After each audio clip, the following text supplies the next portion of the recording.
Chapter 21. Practical Conclusions. The lessons which psychic science teaches pertain not alone to the future world, but they are of the utmost practical value in this life. Indeed, I speak the words of truth and soberness when I declare that there is no subject of human thought and investigation of such transcendent and imminent practical importance to mankind as that of psychic science. And the great lesson which it teaches, the lesson which embraces all the others, is that psychic phenomena are never produced except under the most intensely abnormal conditions of the physical and the mental organism. It may sound paradoxical to say that man's most important study can be successfully prosecuted only under and by virtue of abnormal conditions. But it must be remembered that it has always been by means of the study of abnormal phenomena that much of what man knows of his normal conditions has been revealed to him. If man were always physically and mentally normal, there would be comparatively little learned of his physical or mental structure, for there would be no incentive to study. He would then be like a perfect machine, which, so long as normal conditions prevail, may be successfully operated by one who knows little or nothing of its internal structure. But when the machine breaks, or for any reason fails to perform its normal functions, the operator is compelled to investigate the cause, and he thus becomes acquainted with its internal mechanism. It is because of disease that the physician becomes acquainted with the laws of health, and it is for the same reason that the surgeon is compelled to study the anatomy of the human frame. It was through the study of abnormal conditions of the body that Harvey was led to the discovery of the circulation of the blood. It was through the study of abnormal conditions of the mind that Hammond was led to the discovery that the brain is not the sole organ of the mind, and it was by means of abnormal conditions, congenital or induced, that he was enabled to demonstrate his theorem, and was thus enabled to give to the scientific world a physiological basis, not only for studying the problems of insanity, but upon which to postulate an immortal soul. In the physiological realm, abnormal conditions are practically the only incentives to serious study. In the psychical world, they are at once the stimuli to the study of the science of the soul, and the means by which it can be successfully prosecuted. I do not undertake to say that, because psychic phenomena are never produced except under abnormal conditions, they should never be produced. In view of the therapeutic value of hypnotism and cognate means of healing the sick, and especially in view of the precepts and example of Jesus, it would be absurd to attempt to prohibit the production of psychic phenomena. But the use of it for therapeutic purposes can be justified only on the same ground that the use of poisonous drugs for medicines can be justified. Their production can also be justified for purposes of scientific experiment, but only upon the same ground that we can justify experimental medicine or vivisection.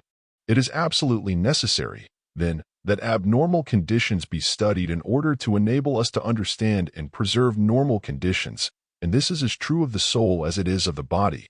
But as it is unnecessary and improper for the physician to induce and perpetuate disease in a human body in order to study the laws of health, it is also in the highest degree improper, as well as unnecessary, to select a victim and continually induce an abnormal or diseased condition of his mind in order to study psychology.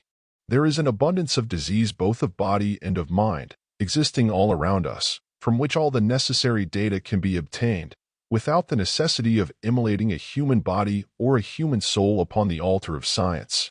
Nevertheless, it is probable that, for many years to come, experiments will be made with a view to new discoveries, and it is in the highest degree probable that hypnotism will, in some of its myriad forms, and when its laws are better understood, be largely employed not only for therapeutic purposes, but for molding human character, especially in the young. In the meantime, the first great lesson to learn is that it is an abnormal condition at the best, and should never be tampered with by the ignorant, nor should it ever be employed except as a remedial agent, physical or moral, and then only by those who are familiar with its laws. But the great lesson which psychic science teaches, and in which every human being is interested, is that all psychic activity is not only abnormal, but it is in the highest degree injurious to the body as well as to the mind. I have again and again sought to impress upon my readers the pregnant fact that, whenever the subjective mind of man usurps control over the dual mental organism, reason abdicates her throne, and, just in proportion to the completeness and persistency of that control, the subject is insane. Not only is this true, but it is a fact, which the experience of everyday life will demonstrate to the mind of the most superficial observer, that many of the nervous diseases to which mankind is subject, and all immorality, vice, crime, and insanity are the direct results of abnormal psychic activity and control over the dual mental organization. Abnormal psychic activity in this life is the most insidious and formidable foe which man is called upon to encounter. It lurks everywhere and in every guise, and it threatens the stability of human society, for it strikes at the foundation of the most sacred of all human relations. It is the drop of poison in man's purest cup. To substantiate this indictment, it is only necessary to call attention to a few of the leading classes of psychic phenomena, and note their effect, physical and moral, upon those who are the instruments of their production. It must be premised, however, that whilst it is true that psychic activity is destructive to the health of the body and utterly demoralizing to the nervous system, its untoward moral effects are largely due to utter ignorance, on the part of the psychic, of the source of the phenomena. Thus, spiritistic phenomena are always produced under the impression on the part of the psychic that they emanate from an extraneous source, from a superior intelligence which the psychic can in no wise control.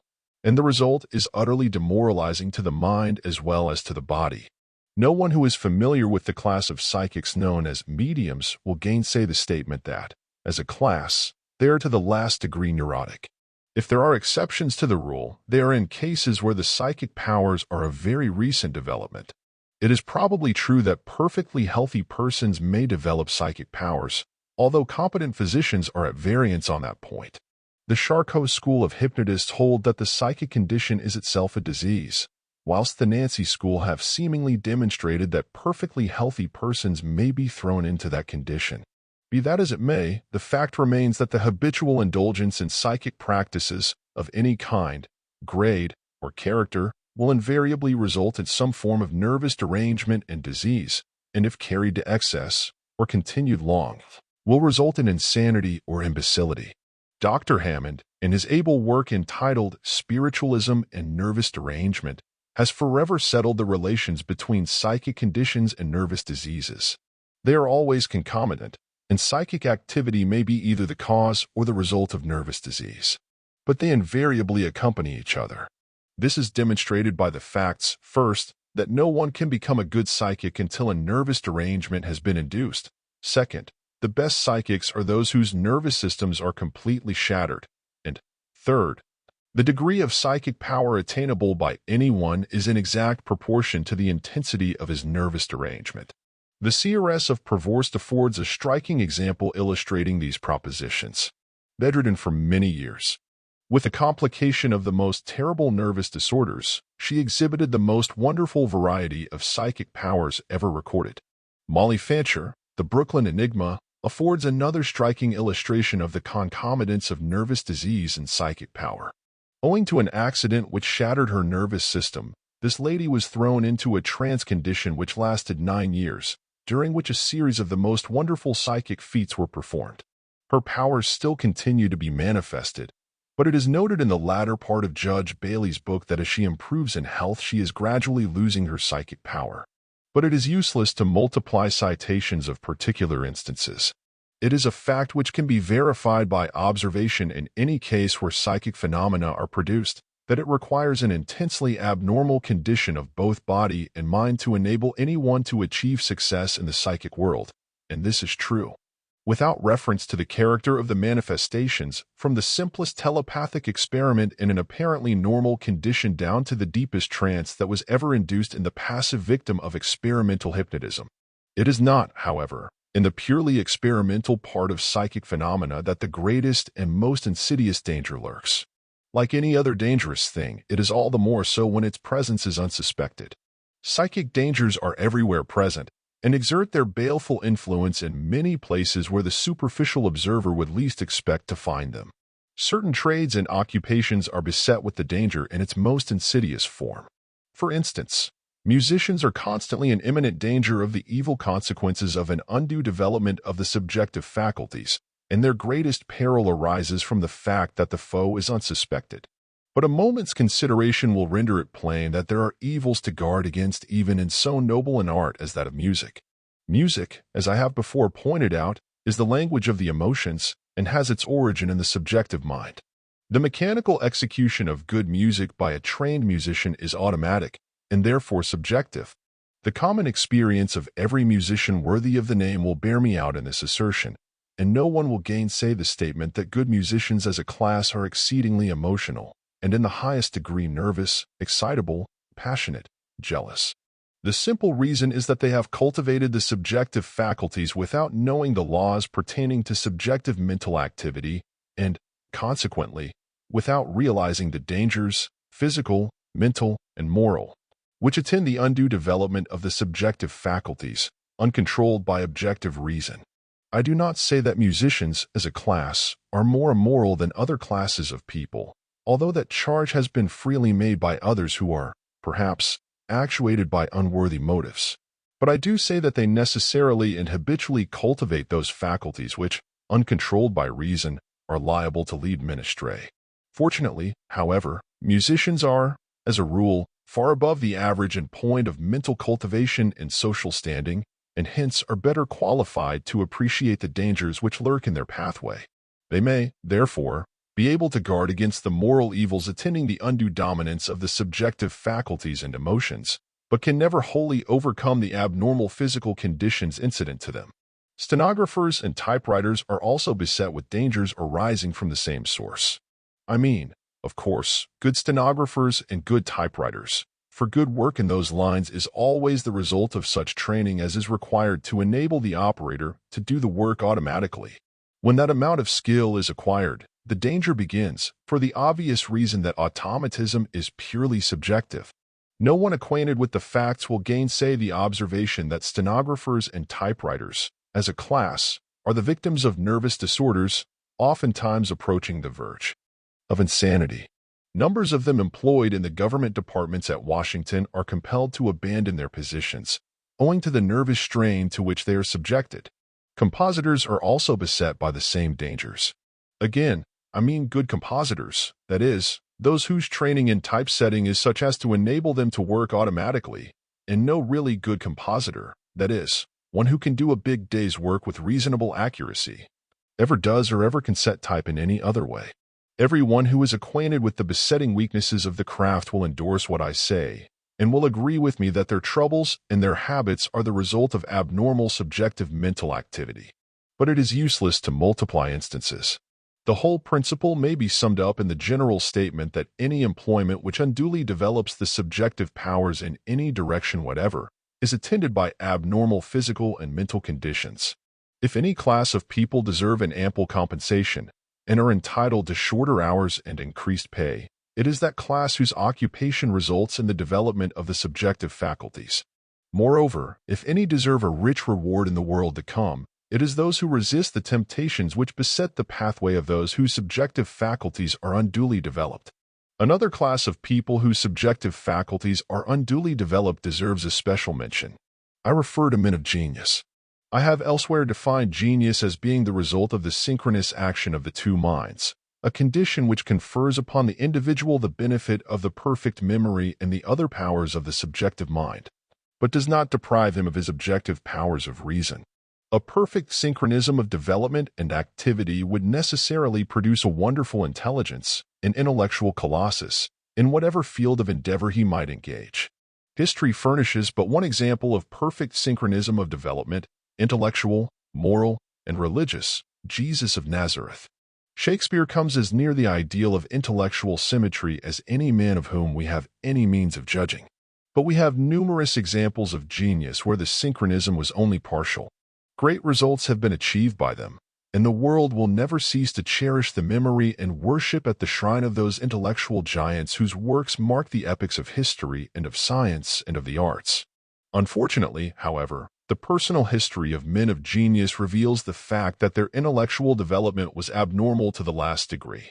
So universally true is this that alienists find it difficult to distinguish the dividing line between genius and insanity, and are wont to couple the two in their treatises. Thus, Dr. Arthur MacDonald, specialist in the Bureau of Education at Washington, in his able and intensely interesting work entitled Abnormal Man, devotes a chapter to insanity and genius.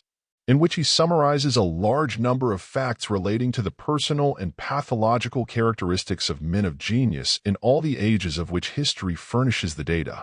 It would be impossible to present the leading facts in fewer words, or in more concise and intelligent form than Dr. MacDonald has summarized them. In view of the transcendent importance of the facts as bearing upon the subject under consideration, I shall take the liberty of making the following extracts from his report. As an introduction to the biographical study of genius, it will be interesting to give the opinions of geniuses themselves. Aristotle says that under the influence of a congestion of the head there are persons who become poets, prophets, and sibyls. Plato affirms that delirium is not an evil but a great benefaction when it emanates from the divinity. Democritus makes insanity an essential condition of poetry. Diderot says, how close the insane and the genius touch. They are imprisoned and enchained, or statues are raised to them. Voltaire says, heaven informing us mixed our life with reason. And insanity, the elements of our imperfect being, they compose every man, they form his essence. Pascal says, extreme mind is close to extreme insanity. Mirabeau affirms that common sense is the absence of too vivid passion. It marches by beaten paths, but genius never. Only men with great passions can be great. Cato said, before committing suicide, since when have I shown signs of insanity? Tasso said, I am compelled to believe that my insanity is caused by drunkenness and by love, for I know well that I drink too much. Cicero speaks of the furor poeticus horis of the amabilis insania, Lamartine of the mental disease called genius. Newton, in a letter to Locke, says that he passed some months without having a consistency of mind. Chateaubriand says that his chief fault is weariness, disgust of everything, and perpetual doubt. Dryden says, great wit to madness sure is near allied. Lord Beaconsfield says, I have sometimes half believed, although the suspicion is mortifying, that there is only a step between his state who deeply indulges in imaginative meditation and insanity. I was not always sure of my identity or even existence, for I have found it necessary to shout aloud to be sure that I lived. Schopenhauer confessed that when he composed his great work he carried himself strangely and was taken for insane. He said that men of genius are often like the insane, given to continual agitation. Tolstoy acknowledges that philosophical skepticism had led him to a condition bordering on insanity. George Sand says of herself that at about 17 she became deeply melancholic, that later she was tempted to suicide, that this temptation was so vivid, sudden, and bizarre that she considered it a species of insanity. Heine said that his disease may have given a morbid character to his later compositions. However paradoxical such sayings may seem, a serious investigation will show striking resemblances between the highest mental activity and diseased mind. As a proof of this, we will give a number of facts, to which many more might be added. The difficulty of obtaining facts of an abnormal or pathological nature and of other unfavorable data is obvious. Authors have not only concealed such data, but have not deemed them important enough to record. It is due to the medical men, whose life brings them closest to abnormal reality, that such facts have been gathered. If it be said that the abnormal or exceptional must be taken with some caution, because it is natural for the mind to exaggerate striking characteristics, it must be remembered that such facts, when unfavorable to reputation, are concealed. In the study of any exceptional or abnormal individual, as the insane or the genius, one finds much more concealed than is known. Socrates had hallucinations from his familiar genius or demon. Pausanias, the Lacedaemonian, after killing a young slave, was tormented until his death by a spirit, which pursued him in all places, and which resembled his victim. Lucretius was attacked with intermittent mania. Bell says this mania left him lucid intervals, during which he composed 6 books, De Rerum Natura. He was 44 years of age when he put an end to his life. Charles V had epileptic attacks during his youth. He stammered. He retreated to a monastery, where he had the singular fantasy of celebrating his own funeral rites in his own presence. His mother, Jane of Castile, was insane and deformed. His grandfather, Ferdinand of Aragon, died at the age of 62, in a state of profound melancholia. Peter the Great, during infancy, was subject to nervous attacks which degenerated into epilepsy. One of his sons had hallucinations, another convulsions. Caesar was epileptic, of feeble constitution, with pallid skin, and subject to headaches. Lynn, a precocious genius, had a cranium hydrocephalic in form. He suffered from a stroke of paralysis. At the end of one attack, he had forgotten his name. He died in a state of senile dementia. Raphael experienced temptations to suicide. He himself says, "I tied the fisherman's cords which I found in the boat 8 times around her body and mine, tightly as in a winding sheet. I raised her in my arms, which I had kept free in order to precipitate her with me into the waves. At the moment I was to leap, to be swallowed forever with her, I felt her pallid head turn upon my shoulder like a dead weight, and the body sink down upon my knees." Pascal, from birth till death, suffered from nervous troubles. When he was only a year old, he fell into a languor, during which he could not see water without manifesting great outbursts of passion, and, still more peculiar, he could not bear to see his father and mother near each other. In 1627, he had paralysis from his waist down, so that he could not walk without crutches. This condition continued 3 months. During his last hours, he was taken with terrible convulsions, in which he died. The autopsy showed peculiarities. His cranium appears to have no suture, unless, perhaps, the lambdoid or sagittal. A large quantity of the brain substance was very much condensed. Opposite the ventricles there were 2 impressions as of a finger in wax. These cavities were full of clotted and decayed blood, and there was, it is said, a gangrenous condition of the dura mater. Walter Scott, during his infancy, had precarious health, and before the age of 2 was paralyzed in his right limb. He had a stroke of apoplexy. He had this vision on hearing of the death of Byron. Coming into the dining room, he saw before him the image of his dead friend.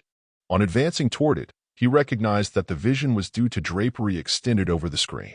Some men of genius who have observed themselves describe their inspiration as a gentle fever, during which their thoughts become rapid and involuntary. Dante says, "I am so made that when love inspires me, I attend, and according as it speaks in me, I speak."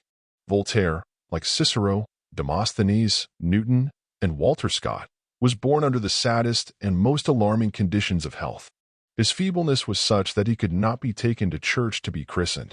During his first years he manifested an extraordinary mind. In his old age, he was like a bent shadow. He had an attack of apoplexy at the age of 83. His autopsy showed a slight thickness of the bony walls of the cranium. In spite of his advanced age, there was an enormous development of the encephalon. Michelangelo, while painting The Last Judgment, fell from his scaffold and received a painful injury in the leg. He shut himself up and would not see anyone. Baccio Rontini, a celebrated physician, came by accident to see him. He found all the doors closed. No one responding, he went into the cellar and came upstairs. He found Michelangelo in his room, resolved to die. His friend the physician would not leave him. He brought him out of the peculiar frame of mind into which he had fallen. The elder brother of Richelieu, the cardinal, was a singular man. He committed suicide because of a rebuke from his parents. The sister of Richelieu was insane. Richelieu himself had attacks of insanity. He would figure himself as a horse, but afterwards would have no recollection of it.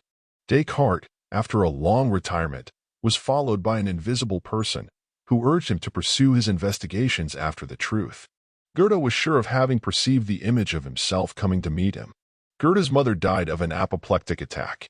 Cromwell, when at school, had a hallucination in his room. Suddenly the curtains opened and a woman of gigantic stature appeared to him, announcing his future greatness. In the days of his power he liked to recount this vision. Cromwell had violent attacks of melancholic humor. He spoke of his hypochondria. His entire moral life was molded by a sickly and neuropathical constitution, which he had at birth. Rousseau was a type of the melancholic temperament, assuming sometimes the symptoms of a veritable pathetic insanity. He sought to realize his phantoms in the least susceptible circumstances. He saw everywhere enemies and conspirators, frequent in the first stage of insanity. Once coming to his sailing vessel in England, he interpreted the unfavorable winds as a conspiracy against him, then mounted an elevation and began to harangue the people, although they did not understand a word he said. In addition to his fixed ideas and deliriant convictions, Rousseau suffered from attacks of acute delirium, a sort of maniacal excitation. He died from an apoplectic attack.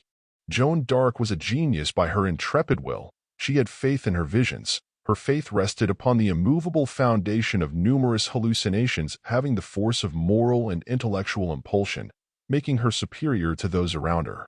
Science can pronounce as to her inspirations, but its judgment does not diminish in the least the merit of her heroism. Jean was of the peasant class and uneducated. According to her statement, she first heard supernatural voices when she was 13 years old. Muhammad was epileptic. He persistently claimed to be a messenger from God, receiving his first revelation at the age of 42. He lost his father in infancy and his mother in childhood, was a traveling merchant, and married a wealthy widow 15 years older than himself. His revelations began with visions in sleep. He used to live alone in a cave. He had interviews with the angel Gabriel. Henry Heine died of a chronic disease of the spinal column. Lotze was often melancholic. Molière suffered from convulsions. Delay or derangement could throw him into a convulsion. Mozart's musical talent was revealed at 3 years of age. Between 4 and 6 he composed pieces with expertness. Mozart died at 36 of cerebral hydropsy. He had a presentiment of his approaching end. He was subject to fainting fits before and during the composition of his famous Requiem. Mozart always thought that the unknown person which presented itself to him was not an ordinary being, but surely had relations with another world, and that he was sent to him to announce his end. Cuvier died of an affection of the nervous centers. The autopsy showed a voluminous brain.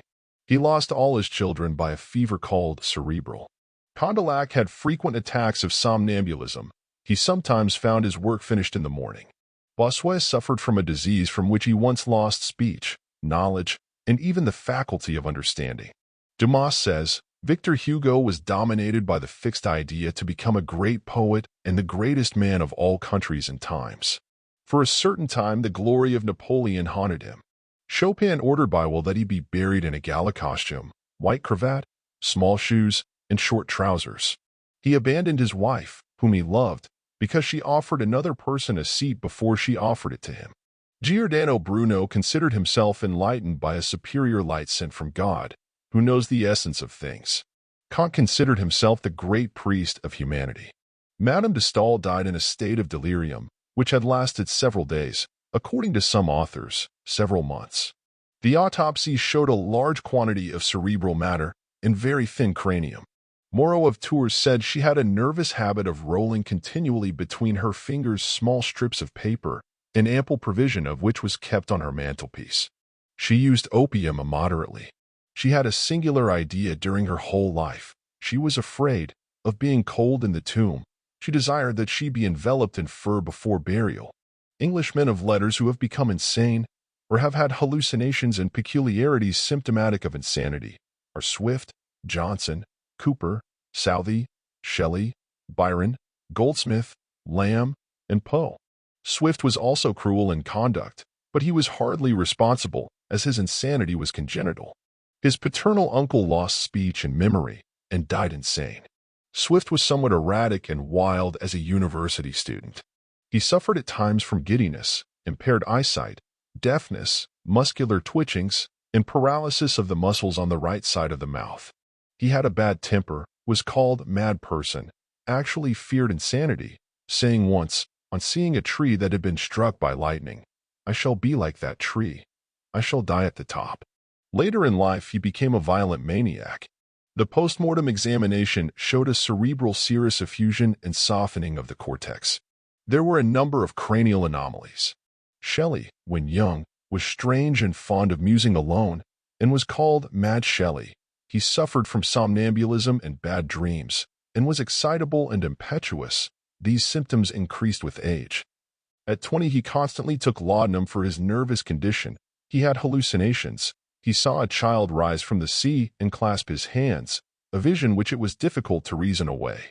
Much eccentricity existed in the immediate antecedents of Shelley. Charles Lamb was confined in an insane asylum. Johnson was hypochondriacal and apprehended insanity, fancying himself seized with it. He had convulsions, cramps, and a paralytic seizure depriving him of speech. He had hallucinations of hearing. Carlyle considered Southey the most excitable man of his acquaintance. Southey's mind failed, and he became an imbecile and died. A year before his death, he was in a dreamy state, little conscious of his surroundings. Southey wrote verses before he was 8 years of age. His maternal uncle was an idiot and died of apoplexy. The mother of Southey had paralysis. Cooper was attacked with melancholia at 20, which continued a year. At another time it returned with greater force. He himself tells of his attempts at suicide. He bought laudanum, keeping it in his pocket, when later a feeling pressed him to carry it into execution, but soon another idea came to him, to go to France and enter a monastery. Then the suicidal impulse came again, to throw himself into the river, an inhibitory feeling from taking the laudanum, but he would have succeeded in hanging himself had not the thong to which the rope was fastened broken. After suicidal ideas left him, he relapsed into religious melancholia, thinking he had committed the unpardonable sin. He was confined in an asylum 18 months. Keats was an extremely emotional child, passing from laughter to tears. He was extremely passionate, using laudanum to calm himself. Sometimes he fell into despondency. He prophesied truly that he would never have any rest until he reached the grave. The attacks of critics agitated him almost to insanity. His nervousness was very susceptible, so that even the glitter of the sun or the sight of a flower made his nature tremble. Coleridge was a precocious child, self-absorbed, weakly, and morbid in imagination. This morbidity was the cause of his running away from home when a child and from college when a student.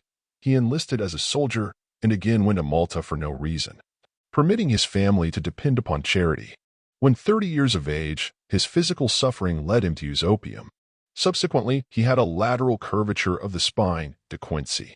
There were many morbid symptoms in the family. Burns says, "My constitution and frame were of origin blasted with a deep, incurable taint of melancholia, which poisons my existence." Dickens died from effusion of blood upon the brain. He was a sickly child, suffering from violent spasms. When a young man, he had a slight nervousness which increased with age, and finally was attacked with incipient paralysis. George Eliot suffered from melancholic moods, and from her 30th year had severe attacks of headache. As a child she was poor in health and extremely sensitive to terror in the night. She remained a quivering fear throughout her whole life. De Quincey, the opium eater, took opium as a relief from neuralgia and general nervous irritation. He was in bad health for a long time, dying at the age of 74. Alfred de Musset had attacks of syncope. He died at 47. George Sand described him in the forest of Fontainebleau in his neurotic terror, in his joy and despair, as manifesting a nervous condition approaching delirium. He had a morbid cerebral sensibility, showing itself in hallucinations. He had a suicidal inclination. He was a dissipated gambler, passing from gaiety to depression. His keen disappointment in love in Italy was accompanied by brain fever. For some time after this he could not speak of his chagrin without falling into syncope. He had an hallucination, and to distinguish it from real things he had to ask his brother. Wellington was subject to fainting fits. He had epilepsy and died from an attack of the disease. Warren Hastings was sickly during his whole life. In his latter years he suffered from paralysis, giddiness, and hallucinations of hearing. During the time of his paralysis he developed a taste for writing poetry. Carlyle, the dyspeptic martyr, showed extreme irritability.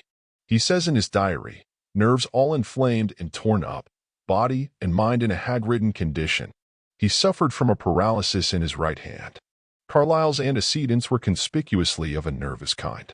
Bach died from a stroke of apoplexy. One of his numerous children was an idiot. His family suffered from nervous diseases. Handel was very irritable. At the age of 50 he was stricken with paralysis, which so affected his mind that he lived in retirement for a year. Nisbet says, "Pathologically speaking, music is as fatal a gift to its possessor as the faculty for poetry or letters, the biographies of all the greatest musicians being a miserable chronicle of the ravages of nerve disorder extending, like the Mosaic curse, to the third and fourth generation." Newton in the last years of his life fell into a melancholia which deprived him of his power of thought. Newton himself, in a letter to Locke, says that he passed some months without having a consistency of mind. He was also subject to vertigo. From the manner of manifestation and the results following from this disease, Moreau goes so far as to say that it permits a certain degree of diagnosis and may be called acute dementia. The insanity of Tasso is probable from the fact that, like Socrates, he believed he had a familiar genius which was pleased to talk with him, and from whom he learned things never before heard of. Swift died insane. Chateaubriand during his youth had ideas of suicide and attempted to kill himself. His father died of apoplexy, his brother had an eccentricity bordering on insanity, was given to all vices and died of paralysis. My chief fault, says Chateaubriand, is weariness, disgust of everything, and perpetual doubt.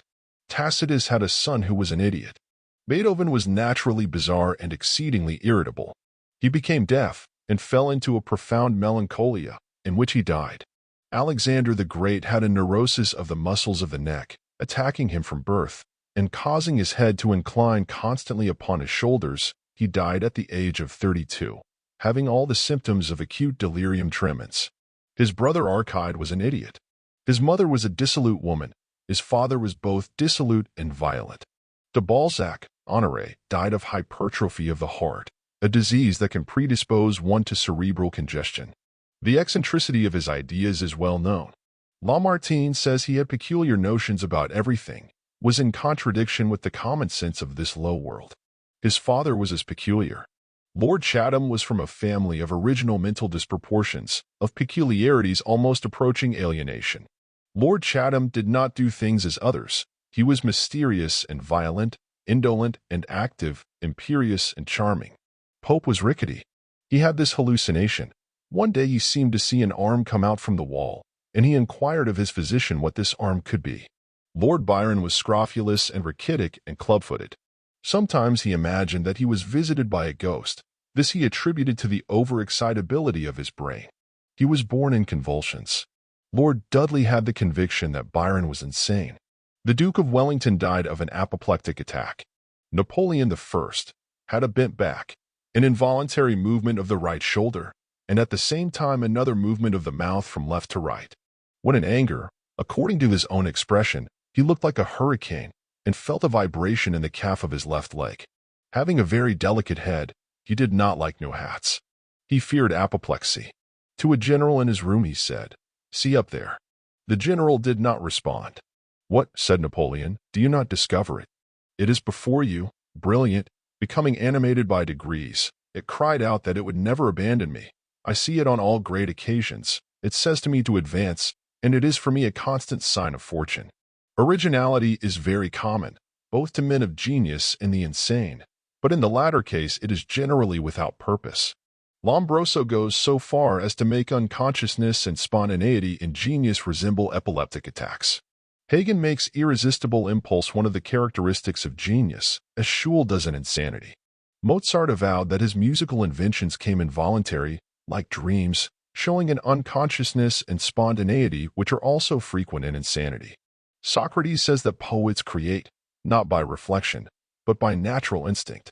Voltaire said, in a letter to Diderot, that all manifestations of genius are effects of instinct, and that all the philosophers of the world together could not have given Les Animaux Malades de la Peste, which La Fontaine composed without knowing even what he did. The remark of Voltaire, above quoted, was itself an inspiration, for it furnishes the key to the whole subject. All manifestations of genius, says he, are the effects of instinct, that is to say, all manifestations of genius are the results of cultivation of the subjective faculties, and all the abnormalities of genius are the results of the predominance of the subjective faculties over the faculties of objective reason and judgment. It is obvious that if there is any one form of psychic development that is useful to mankind, it is that of genius.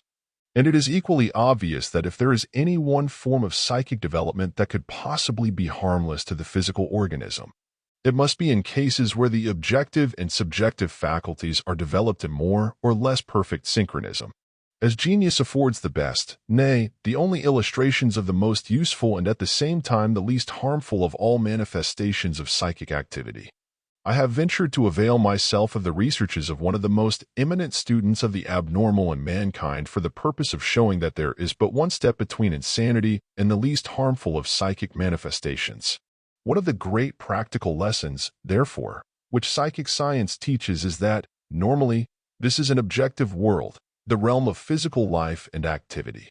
God has endowed us with faculties of mind exactly fitted for our physical environment, and they are all sufficient to enable us to master the forces of physical nature so far as to render our brief sojourn within its realm tolerable and even pleasant.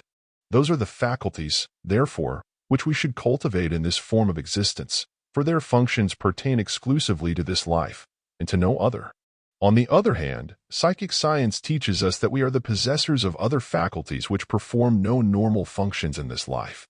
And practical experience shows that the habitual exercise of those faculties in this life produces the most disastrous results to both body and mind.